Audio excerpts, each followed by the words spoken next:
Hey everyone, and welcome back to another Battle for Azeroth video. Today we're taking a look at the Retribution Paladin, which I know is one of the most hotly anticipated classes for this alpha and beta testing process because, well, Ret is definitely something that inspires mixed opinions on live. Blizzard have, in the most recent build, made loads of changes. I think some of them will really address a lot of the popular criticisms that I've heard about the current Ret Paladin, so it's an interesting one. While we do see a lot of the abilities are here and are similar, there are a lot of changes that are quite impactful. And I think the best place to start for this is their mastery. So that's really important because the previous mastery, basically the way it worked is the judgment would put a debuff on the target. That debuff would increase the amount of damage they would take from your holy power spenders, and your mastery affected the magnitude of that debuff. What that meant for a lot of Ret Paladins is that they felt like their entire rotation was pretty much owned by judgment and that window. Well, now the way that things work is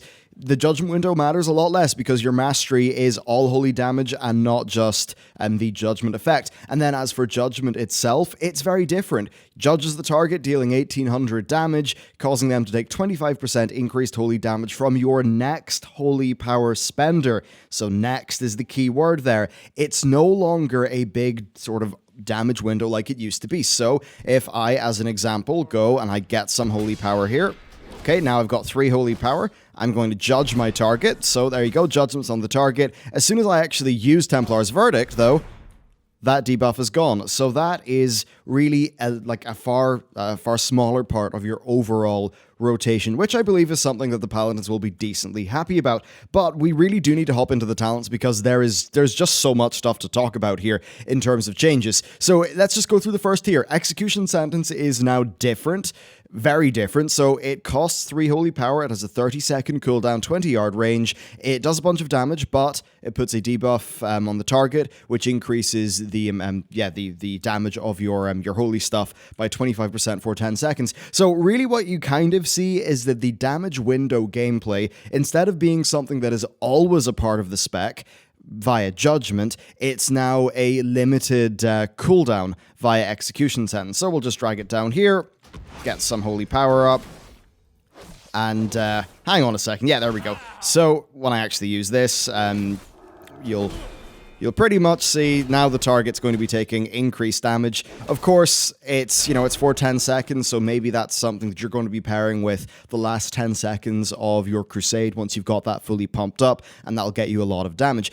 Let's just move on to other things, though. So Righteous Verdict, Templar's Verdict increases the damage of your next Templar's Verdict within 6 seconds by 15%. That's quite different from Final Verdict, which is just a flat damage increase. I think it's a bit more interesting, there's a bit more to play around here, so that's pretty good. And then Greater Judgment. Judgment always deals a crit against targets above 60% health. Now, let's move on to the 30 tier. There's something which I, of course, keenly remember from when I was first playing a Paladin, which was back in late TBC and early Wrath, and that, of course, is Hammer of Wrath. It's back. So 30-yard range, pretty low cooldown, you hurl a hammer at the target, and it's only usable on enemies that have less than 20% health, or if you have Crusade, or of course, Avenging Wrath turned on. So, it's nice that they are activated, that it's usable during your main cooldowns, because it just means it's a more active part of your rotation, and of course, it does generate 1 holy power. Now, when you've got the extra holy power from this, and also the haste from Crusade, it does help to sort of really fasten up the pace of the spec.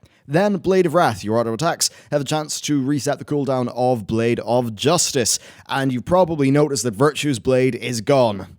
That's because it's gone. It was pretty much just free damage. It wasn't too interesting. Then Fires of Justice reduce the cooldown of Crusader Strike by 1 second, and it gives a 15% chance to reduce the cost of your next Holy Power spender by 1. Onto the 45 tier, we've just got our standard stuff, so we can move on to the more interesting 60 tier. So Consecration has been moved down here, and I think the only main difference is that it also generates a Holy Power now. We also have Divine Vengeance, so Divine Storm has a 50% chance to refund 1 Holy Power if it hits 3 or more enemies. And then, far more importantly, Wake of Ashes. So you do a whole bunch of damage in a cone in front of you, it slows those enemies down, it stuns undead and demons, and it generates 5 holy power. So Wake of Ashes, your artifact ability, is back.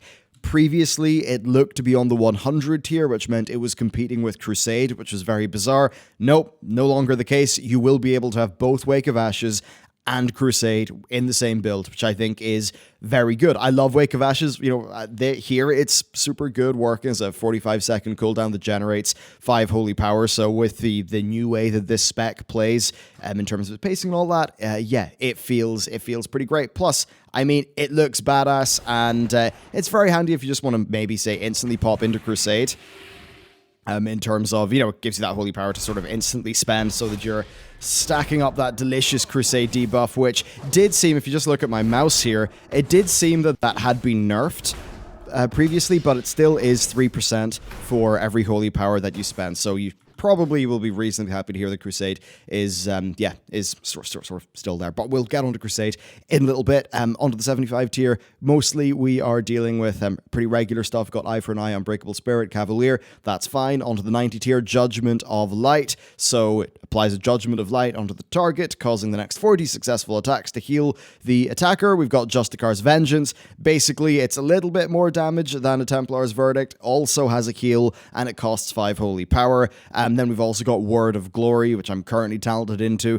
And then, of course, we've also got Word of Glory, which is still there on that tier. Now, when we look into the 100 tier, what do we see? Well, Divine Purpose is still there. Your holy power spending abilities have a 20% chance to make your next holy power spending ability free. We have got Crusade, which is still the absolute titan that we know it as, so increases the damage done and haste by 3% for 20 seconds, and that stacks up every 3% for every holy power that you spend during Crusade. So you basically end up with Heroism and a 30% damage increase. And then we have Inquisition, so 1 to 3 holy power, consume up to 3 holy power, increases the damage done and haste by 10%, and it lasts 15 seconds per holy power consumed. So really, you're using this once every 45 seconds to maintain a overall 10% increase to your damage done and haste. So I'm definitely interested to see how that would compare against Crusade, which will get you eventually to 30% for maybe 15 seconds versus 10% forever, though of course at the cost of 8 holy power every 2 minutes, assuming my maths isn't as bungled as it sometimes tends to be. But overall, that is what we see in terms of the changes to this spec. And I mean, yeah, it definitely is an interesting one. So overall, I think this is quite good.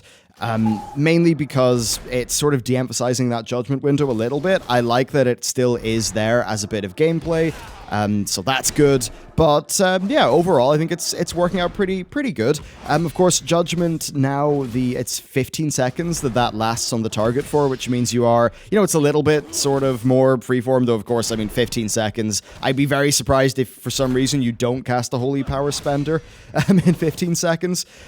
In terms of other things, one thing that one of my Ret Paladin friends did point out is that you pretty much can have an RNG-free build if you talent out of Blades of Wrath and into Hammer of Wrath. And I probably should show you Hammer of Wrath as well. So I suppose if we're going to do this with Crusade so I can show it to you, which means I'm just going to get myself up to a full amount of holy power here. And then we're going to hop into Crusade. And then, yeah, so I'll use this from range so you can see it. That was the last thing that many people would see before they got PvP'd by a Paladin, back when that was popular. Of course, yeah, I'm playing this in a, let's just say, very interesting manner. And maybe we'll get one more up before Crusade ends. Yeah, there we go. So, pretty damn cool to see Hammer of Wrath there. And yeah, importantly, this is a version of the spec that is free from RNG, which, for some of us, the RNG is fine. For others, we'd rather not have the RNG. What's nice here is you can kind of have that choice. You can go for Blade of Wrath or Fires of Justice. You can have Divine Purpose on. That can get you a little bit of what I suppose I would almost call the Mists of Pandaria and Warlords of Draenor version of the Ret Paladin, where basically you were some sort of fire sparkler, in that, like, not only were your bars look like a fire sparkler because of all the things that were popping off and procs and stuff all the time, but then your actual character was just going mad with spell effects. It was a very different style back in those times. That was quite fun, but I think definitely was niche because it had very, very bizarre pacing in the grand scheme of things. But yeah, overall, I think the core tenets of a Ret Paladin still are there. You want to be, just focusing on using all of your holy power generators in such a way that you're never wasting holy power. and then, you know, using your spenders correctly, trying to get them all nicely buffed up. Maybe if you've went for Righteous Verdict, then of course you're going to be wanting to time it so, you know, I do a Templar's Verdict now, and then within 6 seconds, I maybe do another one, and hopefully that's something I can get judgmented, because if you think about how the cooldowns line up, you've got Righteous Verdict, which is a 6-second buff, you've got your Judgment, which is a 15 seconds long, but on a 10-second cooldown, and you definitely do want to have that 25% increased damage paired up with that 15% increased damage, which will overall, of course, get you a lot more effectiveness. So that's another little bit of like skill and lining things up that to me is more interesting than being dominated by a constant, you must always have Judgment uptime. And if, as an example, a friend who plays a Rat Paladin was talking about how currently he's like statted too much into Mastery, and I think he's at like 970, pretty much item level, and that means that it's sort of, the spec feels a lot less fun because of how haste is impacting his Judgment. So it seems like a lot of those issues are going to be gone from the spec, but what we do still get is, I think, abilities like Blade of Justice, which are pretty cool. I think we get a Judgment which still keeps its core theme while still having maybe a nicer place in the spec overall. We've got a more interesting version of Templar's Verdict if you choose to talent into it. We've got old favorites like Hammer of Wrath being introduced back. Things like Crusade, which were extremely fun. They're still there. You're still going to be able to enjoy that gameplay. If you don't like it, Inquisition is there, and I actually like Inquisition as well because, yeah, it's just giving you loads of haste forever, which is kind of fun. And then if you do want the RNG flavored gameplay, Divine Purpose is there. Wake of Ashes, I think this is a great way to reintroduce and keep that without making it baseline. I definitely would be going for Wake of Ashes over Consecration or Divine Vengeance for the sake of fun and enjoyment. So I think a lot of players will probably end up rolling with that. Overall, I've got to say, I'm quite pleased, and this definitely does make me more interested in playing my Retribution Paladin. You probably remember from my class review of the Paladin, Ret's definitely something I was kind of critical of in terms of how it played. Well, I think this is doing a good job to sort of fix up those problems. So there you go. That is it for this video. Do let me know what you think about this new version of a Retribution Paladin. From the Ret people that I've talked to, they seem really thrilled, and I would love to hear if that extends to everyone who's watching this video. So, guys, thank you very much for watching, and I will see you next time.